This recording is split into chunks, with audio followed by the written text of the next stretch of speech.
orang yang sudah tua, banyak yang masih kelihatan energik, sehat. Itu nyambung dengan aktivitasnya masih muda. Kalau masih muda, aktif sekali, rajin, itu ketika sudah tua dia tidak bisa diam biasanya.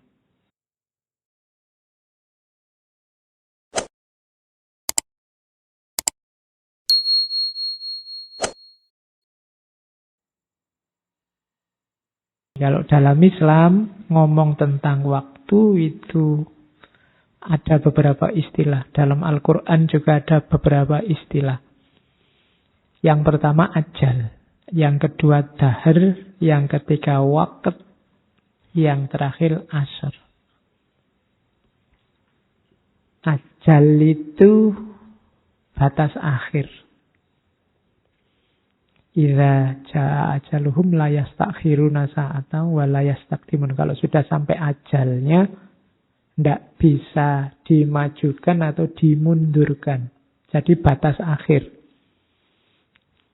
Misalnya kalau di kampus, batas akhir ujian itu berarti ajalnya ujian. Itu tanggal sekian. Ya memang maksudnya itu. Jadi batas akhir. Umur kita batasnya di mana? Jadi ajal fokusnya pada batas akhir. Banyak ayat yang isinya ajal, maksudnya mengingatkan bahwa segala sesuatu termasuk manusia ada batas akhirnya.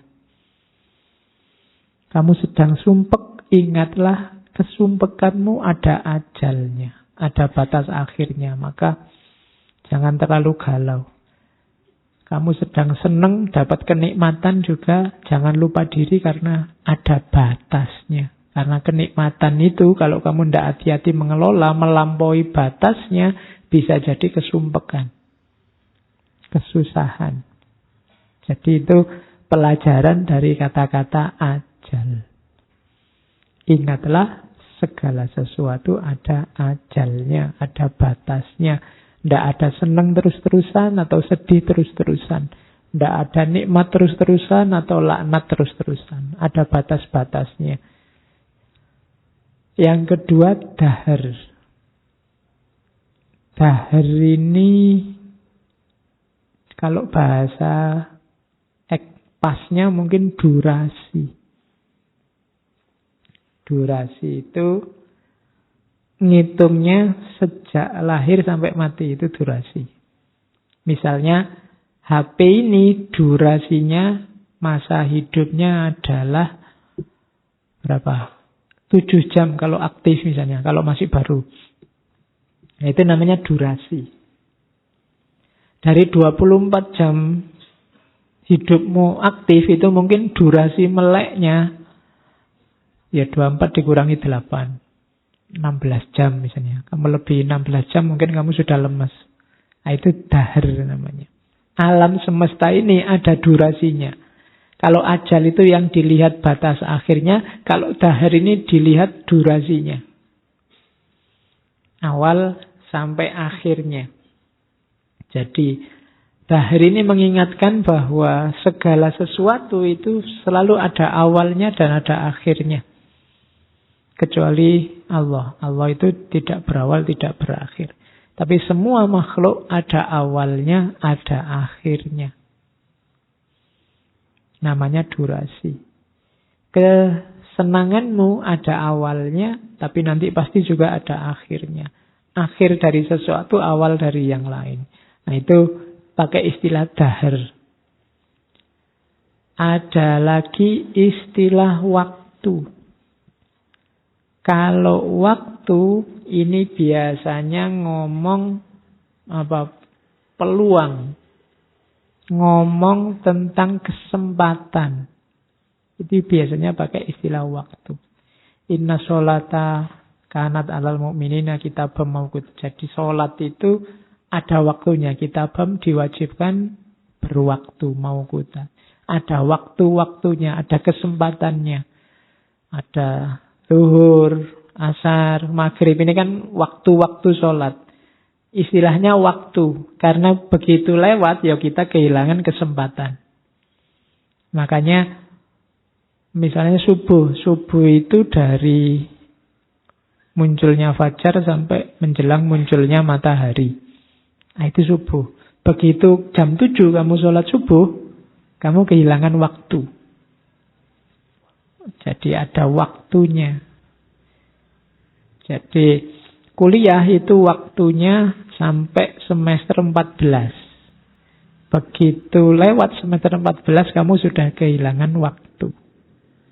Nah, itu waktu. Yang diwanti-wanti tadi jangan sampai kehilangan waktu. Al-waktu kas-soif. Begitu kamu kehilangan kesempatan, kamu akan habis.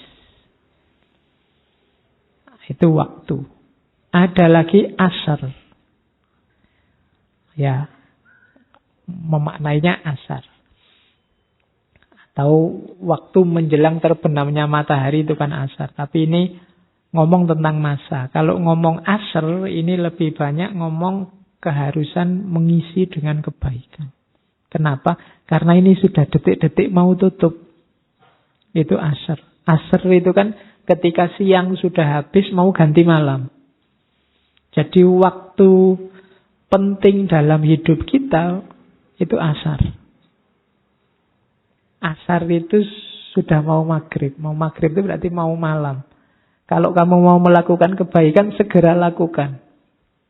Karena kalau tidak, sebentar lagi malam. Itu waktu asar.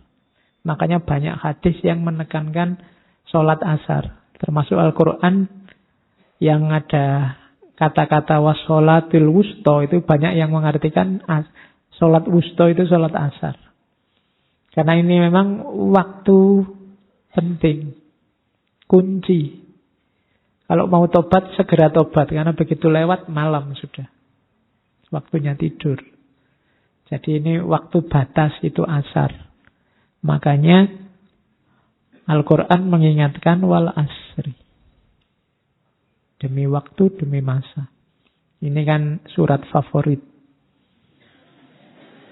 Ya. Karena pendek ya, ini surat-surat idola. Iya, koncone Al-Ikhlas, koncone Al-Kausar, itu kan surat idola. Kalau ada yang mau silakan kamu nulis buku surat-surat idola.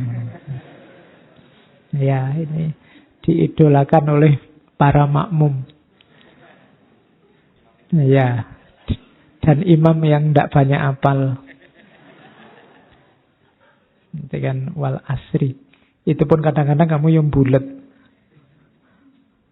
Oke, wal asri innal insana lafi khusrin. Jadi demi waktu asar ini saya bilang. Atau kadang-kadang ya demi masa. Karena memang artinya bisa juga demi masa. Saya dulu punya guru yang di kesempatan apapun dalil yang beliau pakai adalah wal asri. Mbok jangan males. Kan ada ayatnya wal asri. Mbok kalau kerja itu yang benar, wal asri. Mbok jangan suka jalan-jalan keluar yang tidak ada gunanya, wal asri. Ya, iya. Apa sih enaknya punya pacar, kemana-mana jalan berdua, tidak ada untungnya, wal asri. Iya. Kamu menasehati apapun bisa pakai dalil wal asri ini. Iya, eman-eman waktumu kan gitu. Mbok ya kamu ndang tobat, bukan ayat tobat yang diajukan tapi wal asri. Kalau kamu tidak segera tobat, waktunya loh. Wal asri. Jadi ini kan artinya multifungsi kan. Alhamdulillah kamu sekarang punya ayat untuk segala momen. Jadi wal asri innal insana lafi khusrin. Setiap manusia pasti rugi kecuali orang yang punya karakter beriman, beramal soleh, saling menasehati. Isilah waktumu dengan 3 ini, maka kamu tidak akan ditelan oleh waktu. Ingat-ingatlah kamu harus beriman. Beriman itu maksudnya apa? Sadarilah kamu itu terbatas, tidak berdaya, tidak wajib ada, punya banyak kelemahan, maka kalau kamu tidak beriman, hanya mengandalkan dirimu sendiri, kamu akan rugi. Karena dirimu sangat lemah dan terbatas. Yang kedua, beramallah soleh. Lakukan kebaikan sekecil apapun, sesedikit apapun yang kamu tahu. Kalau tidak, kamu akan rugi. Selanjutnya, saling menasehati. Tentang kebenaran dengan kesabaran.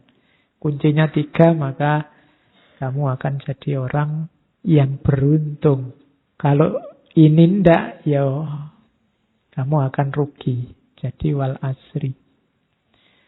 Oke, jadi ini dalil untuk sapu jagat opo wae bisa dipakai. Ya kan? Isinya hidup kan 3 itu. Keutamaan puncak. Keimanan, amal soleh, muamalah dengan makhluknya isinya 2. Saling menasehati dalam kebenaran dan kesabaran. Sudah, puncaknya cuma itu.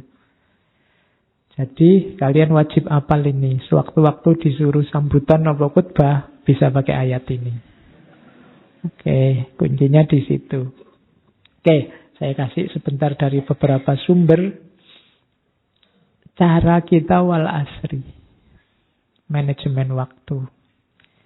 Jadi, yang pertama, ada banyak teori sebenarnya tentang cara mengatur waktu. Saya ambil beberapa prinsip paling dasar menurut agama. Yang pertama jelas manfaat. Lakukan apapun yang jelas manfaatnya. Itu saja. Kalian mau melakukan apa saja, coba tanya manfaatnya apa.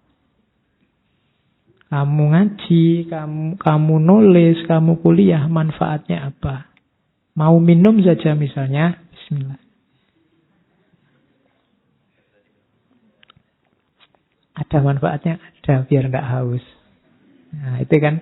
Jadi lakukan yang jelas manfaatnya. Mau posting, mau ngobrol, mau nongkrong, bukan enggak boleh. Tapi pertegas manfaatnya apa. Termasuk yang mau merokok, mau pacaran, mau monggo tanyakan dulu. Asal paling enggak kamu sendiri ngerti manfaatnya ini loh Pak. Loh saya kalau enggak ngerokok Pak, pusing saya Pak. Mending saya enggak makan daripada enggak ngerokok. Karena itu paling enggak kamu sendiri ngerti ada manfaatnya. Jangan sampai orang lain menganggap enggak ada manfaatnya, kamu sendiri juga enggak. Saya juga enggak tahu Pak kenapa saya ngerokok itu. Ya janganlah ya. Jadi kamu harus tahu manfaat yang kamu lakukan. Ya dalil-dalilnya banyak. Kayak hadis itu kan, nikmatani bunun fihi makasirum minan nasi as-sihah wal farah.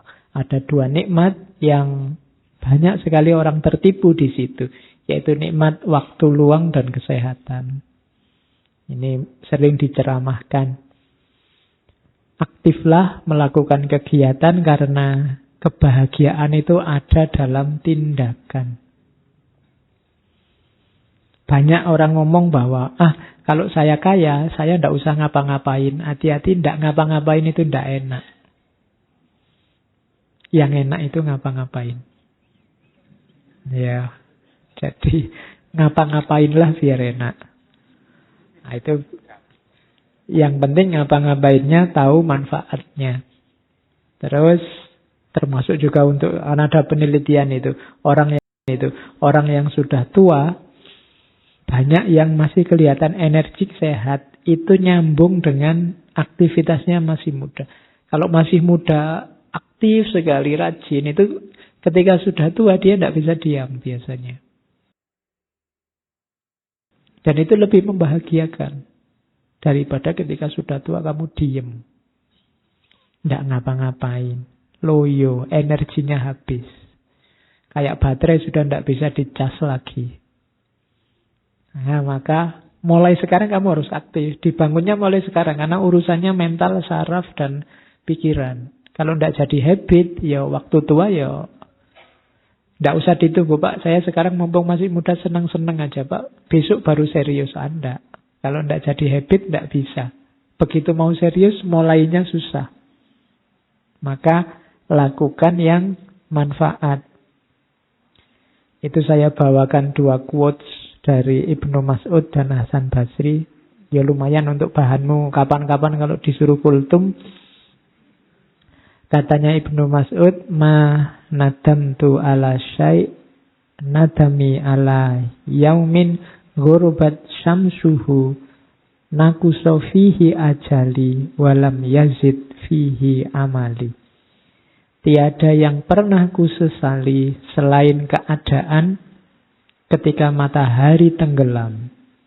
Umurku berkurang, tapi amalku tidak bertambah. Itu Ibnu Mas'ud.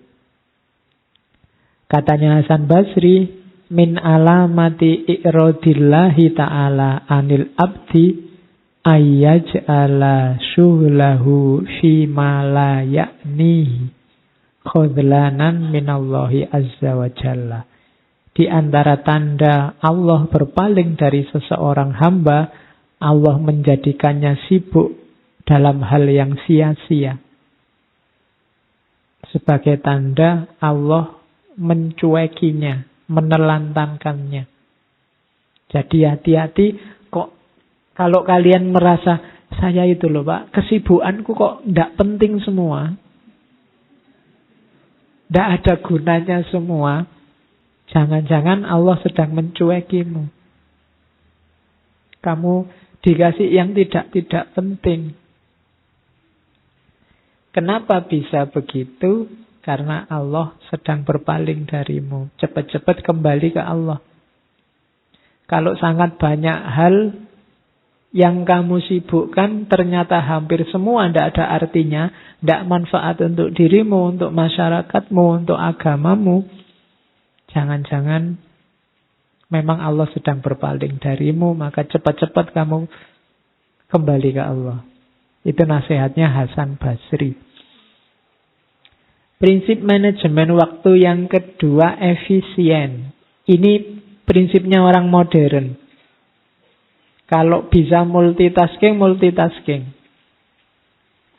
Saya kasih contoh beberapa ulama itu. Misalnya Khatib al-Baghdadi, ulama hadis.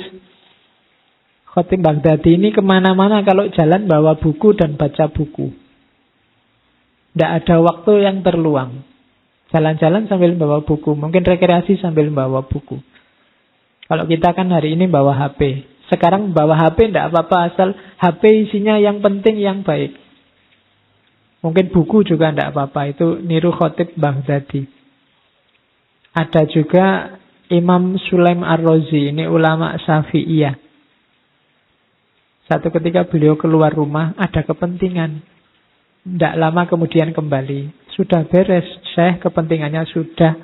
Lumayan saya sambil menyelesaikan urusan, bisa menghatamkan 1 juz. Nah, itu kan multitasking namanya. Sambil diem, santai, sambil ngaji 1 juz. Satu ketika pulpen beliau rusak. Pulpennya diperbaiki, didandani. Tapi sambil dandani pulpen, rengeng-rengengnya ngaji. Untungnya 2, pulpennya beres, dapat pahala. Itu namanya efisien. Kalau kalian kan paling sambil memperbaiki, sambil nyanyi-nyanyi, sambil itu. Ya, enggak apa-apa sih multitasking, cuma yang satu dapatnya Blackpink sama idolamu hari ini, Didi Kempot. Oke, terus ya, bahkan ada yang saking memanfaatkan waktu, menu makanan dan durasi makan juga dihitung. Misalnya ada ulama Abdul Wafa bin Ukail. Ini seorang ahli fikih mazhab Hambali. Beliau ngitung kalau saya makan kering, tidak ada sayurnya, dengan makan yang ada sayurnya, lebih cepat kalau saya makan yang ada sayurnya. Dicerna cepat, kemudian ditelan cepat, dan longgarnya di perut cepat. Itu beliau ngitung kira-kira selisihnya sekitar 50 ayat. Ngitungnya sampai selisih ayat. Jadi maka saya tak makan yang ada sayurnya sajalah. Nah, itu sampai sedetil itu ngitungnya. Oke, yo kalian bisa niru itulah. Saya milih yang ada sayurnya Pak, kecuali kalau ditraktir.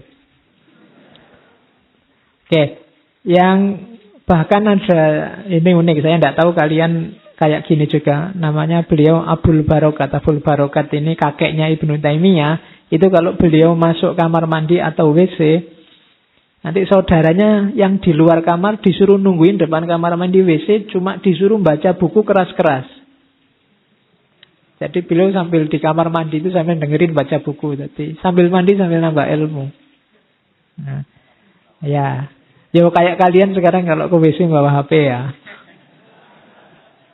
Cuma itu menyusahkan yang ngantri. Boleh diikuti tipsnya ini, nanti kalian di kos gantian. Siapa yang ngantri di luar baca buku keras-keras, biar yang di dalam cepat keluar. Karena kalau semua ke kamar mandi bawa HP, nanti tidak keluar-keluar di dalam. Wong kamu di dalam kan nggak baca, paling main game, kalau nggak gitu ya WA-an, Facebookan. Oke, ya untungnya nggak ada jejaknya ya. Kalau ada jejaknya, wah ini dikirim dari WC ini, gitu kan. Mungkin kamu malu. Oke, yang ketiga seimbang. Jadi ya atur waktumu, kebutuhan kita banyak, yang penting-penting juga banyak. Maka pinter-pinterlah mengatur hidupmu, kalau pagi untuk apa, kalau siang untuk apa, kalau malam untuk apa. Itu ada hadis, inna li rabbika alaika haqqon wa inna li badanika alaika haqqon wa inna li ahlika alaika haqqon wa inna li zaujika alaika haqqon fa'ti kulladzi haqqin haqqahu. Sesungguhnya untuk Tuhanmu ada haknya, untuk badanmu ada haknya, untuk keluargamu ada haknya, untuk istrimu ada haknya. Berikan haknya sesuai kadarnya. Ya jangan sholat terus di masjid terus. Tapi perawatan badan juga ya. Wong badanmu punya hak. Kalau sudah ngantuk ya tidur, kalau lapar ya makan, kalau haus ya minum. Keluargamu juga punya hak. Istrimu, anakmu juga punya hak. Berikan secara seimbang. Ini manajemen waktu kalau dalam Islam. Ada tips dari Nabi Ibrahim. Dalam suhufnya Ibrahim itu ada kalimat, orang yang berakal, ini hubungannya sama pencari ilmu ya, hendaknya mempunyai 4 waktu. Yang pertama, waktu untuk bermunajat kepada Allah, waktu untuk introspeksi terhadap diri sendiri. Yang ketiga, waktu untuk tafakkur, merenungi ciptaan Allah. Dan yang terakhir, waktu untuk mengurusi kebutuhan hidupmu. Jadi kesehatan spiritual, kesehatan mental, dan kesehatan fisik semua diurusi secara seimbang. Jangan mentang-mentang sufi terus dunianya nggak diurusi sama sekali. Kan ada sahabat yang dimarahi karena di masjid terus. Jangan mentang-mentang filosof, filsafat, mikir terus. Diajak ngapa-ngapain nggak mau. Temannya kerja bakti, kamu mikir aja. Nah, ya, nggak begitu rumusnya. Imbang tiga-tiganya. Badannya diurusi, mental pikirannya diurusi, spiritualnya juga diurusi. Manajemen waktu yang ketiga. Yang keempat, proporsional. Sesuai kemampuan itu pasti. Ukur kekuatan dan istirahatlah. Khudzu minal a'mali ma tutikun. Ambillah pekerjaan-pekerjaan yang engkau mampu. Fa innallaha la yamallu hatta tamallu. Sesungguhnya Allah itu tidak bosan sampai engkau sendiri yang bosan. Inna ahabbal a'mali ilallahi adwamuha wa in qalla. Sesungguhnya amal yang paling dicintai Allah itu yang istiqomah, yang dawam, yang rutin, meskipun cuma sedikit. Jadi, tidak apa-apa, tidak yang berat-berat, semampumu saja. Tidak usah iri sama, wah temanku itu bisa tahajud tiap malam. Yang sana bisa Senin Kemisnya tidak putus-putus. Yang sini malah puasa Daud. Aku tidak bisa. Bisaku cuma mendoakan semoga yang puasa Daud, yang Senin Kemis itu kuat dan sehat. Misalnya. Bisaku cuma itu. Lu tidak apa-apa. Asal apa? Istiqomah. Kamu rajin mendoakan teman-temanmu biar yang Senin Kemis dan Daud itu sehat. Tidak apa-apa. Allah cinta yang semacam itu. Kalau mampumu cuma itu, ya tidak apa-apa. Terus jangan diforsir. Ya kerja, ya istirahat. Katanya Imam Ali, hiburlah hati Anda sesaat-sesaat. Karena hati itu jika capek, tidak bisa memandang sesuatu dengan baik. Pikiran kalau capek ya berpikirnya tidak jernih. Hati kalau capek juga tidak bisa jernih melihat kebaikan. Maka ya sekali-sekali piknik. Jangan kurang piknik. Ya, maksudnya apa? Menghibur hati. Ya meskipun kalau kita hari ini kan terlalu banyak hiburan. Kalau terlalu banyak hiburan kalimatnya diganti. Ya sekali-sekali serius lah. Oke. Nah, istirahat bukan berarti berhenti, tetapi untuk menempuh perjalanan yang lebih jauh lagi. Ini pepatah dari Cina. Istirahat tidak apa-apa, tapi istirahat itu bukan berhenti. Mengumpulkan kekuatan biar bisa berjalan lebih jauh. Oke, itu saya tertarik hadis ini sebenarnya. Di Riyadhus Shalihin ada. Nanti kalian baca ya. Karena hari ini banyak orang yang saya tidak tahu kadang-kadang mencela saudaranya dengan kata-kata munafik. Kamu munafik. Nah, ada hadis saya ketemu di Riyadhus Shalihin. Itu panjang awalnya, saya potong yang di belakang. Jadi ada sahabat namanya Handzalah bin Ar-Rabi al-Usayyidi. Handzalah ini galau sebenarnya. Dia merasa, wah aku ini kok tidak bisa jadi orang soleh terus-terusan ya. Jangan-jangan aku ini munafik. Terus dia mengadu ke Abu Bakar, wah aku tidak bisa jawab, ayo ketemu Rasulullah aja. Terus diajak menghadap Rasulullah. Abu Bakar tanya pada Rasulullah, Rasulullah ini loh, Handzalah ini dia takut dirinya sendiri, dia takut kalau jadi orang munafik. Terus Rasulullah tanya, lah kok begitu? Handzalah jawab, wahai Rasulullah, kita ini kalau pas bersama Rasulullah, bersama Tuhan, di sisi Tuhan, di sisi Rasulullah, terus panjenengan mengingatkan kita tentang surga, neraka, sangat jelas, sampai seolah-olah bisa dilihat mata, bisa dilihat telinga. Saya itu rasanya tobat itu. Tapi setelah keluar dari sisi Tuhan, setelah keluar dari pengajian, kita masih juga main-main dengan istri, dengan anak, mengurus harta. Sehingga karena itu banyak yang kita lupakan tentang keduanya tadi. Jadi Handzalah ini mengeluh, ya kalau pas ngaji, pengajian itu rasanya saya kayak tobat, kayak ingin tahajud terus, ingin puasa terus, ingin dekat sama Allah terus. Tapi nanti begitu pulang ke rumah, sudah mikir bayar kuliah, mikir besok makan apa, mikir kos-kosan, mikir wah kok saya bisa gini ya, jangan-jangan saya ini munafik. Kok mikirnya dunia saja. Padahal tadi waktu pengajian tidak begitu. Nah, itu keluhannya Handzalah. Nah, terus Rasulullah menjawab, demi zat yang jiwaku ada dalam genggaman kekuasaannya, kalau engkau semua tetap sebagaimana hal keadaanmu di sisiku, dan juga senantiasa berzikir, niscaya para malaikat menjabat tanganmu semua. Baik ketika engkau ada di hamparanmu, Atau ketika ada di jalananmu, maksudnya waktu bangun atau waktu tidur, termasuk sedang berjalan-jalan. Tetapi hai handollah, kalau bahasanya Rasulullah, saatan-saatan. Saatan-saatan itu masing-masing ada waktunya. Sesaat-sesaat.